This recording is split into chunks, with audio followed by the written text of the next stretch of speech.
unfortunately, we all live in a state that has been thinking about broadband for many years and has just needed some additional tools to make sure there is broadband for all.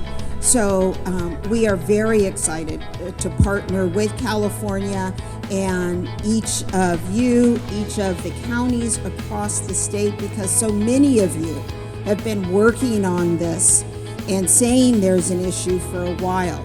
But now's the time, to really take your knowledge, take your experiences, and turn them into a plan that results in actual broadband, in actual training.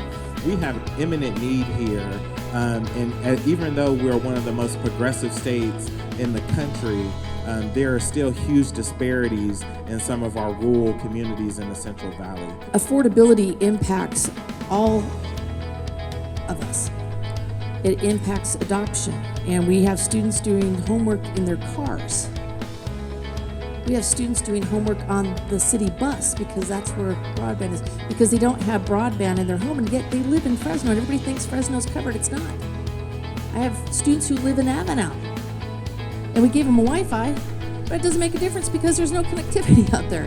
One of the ways is by trying to expand the universe of broadband providers. So we're not just relying solely on internet service providers. We're trying to empower counties, empower cities, empower joint powers authority, empower tribes to bring broadband to those places that have been ignored. So all of us need to work together to make sure that folks in Fresno, the surrounding communities, in the region know about this program and are able to connect to it.